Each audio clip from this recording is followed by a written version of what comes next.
Kwento mo, Michelle. Lolo! Kayo! Diyan! Bobo, lobo. Yung 20 pesos, palimos ko. Pumunta si Grida. Hinigay yan ng palimos. Naging sila magkaibigan. Sabi nagamot niya sa ospital.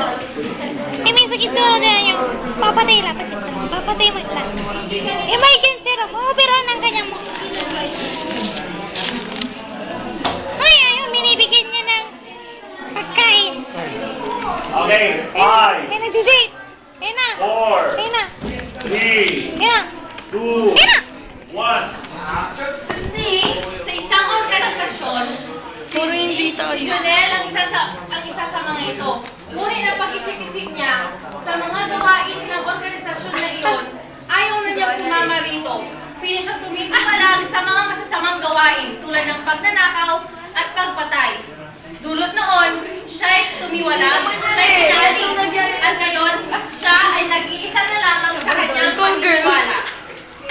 Sa kanyang pagmumuni-muni at paninindigan at pag-iisip kung ano ang kanyang dapat na gawin upang masolusyonan ang problema ng bansa at kapalitan nito, nakapulot siya ng isang mahiwagang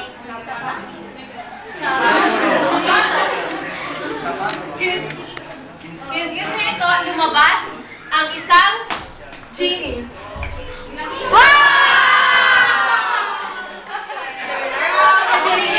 Dahil sa pagkakalaya ng genie, binigyan siya nito ng 3 kahilingan. At nag-isip ng mabuti si Junel. Ang pait. At noon, napagtanto niya ang gusto niyang hilingin. Nais niya na mapalitan ang mga pinuno sa kanilang gobyerno. Sige na, Tarjin.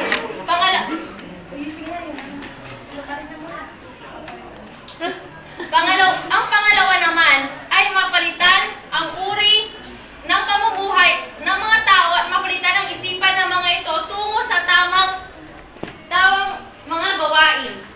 At ang kanyang huling kahilingan, ang pinakagusto niyang na matupad, ang mapalitan ang kanilang Diyos na si Santasa.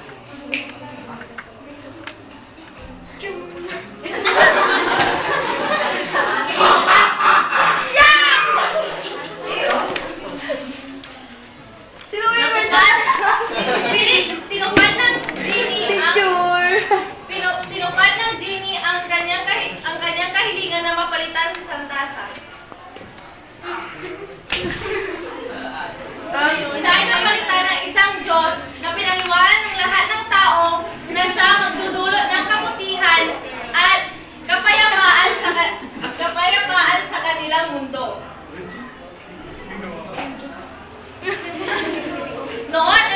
Noon din ay napalitan ang pag-iisip ng mga tao. Gumawa sila ng tama at wala nang naganap ng patayan ang mga pagnanakaw.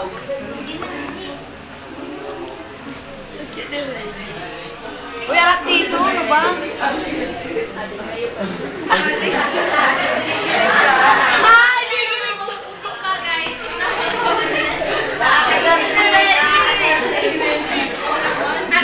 Dalawa yung boyfriend ni Reggie. Napalitan ang mga pinuno. Dalawa yung boyfriend ni Reggie. Isang kasiwa at nagbigay ng kapayapaan.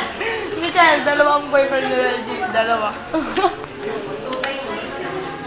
Tutay mo rin si Reggie. Ano masasabi mo sa boyfriend ni Reggie? Wala. Mas gwapo yung may boyfriend. Napalitan ang mga pinuno at noon ay nagbigay sila ng kapayapaan at tamang pangangasiwa sa Video yung kumanak.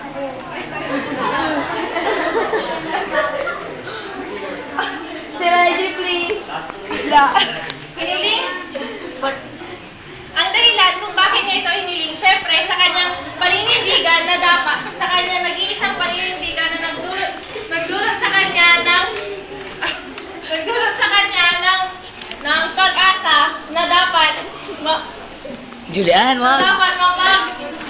mapalitan yung bansa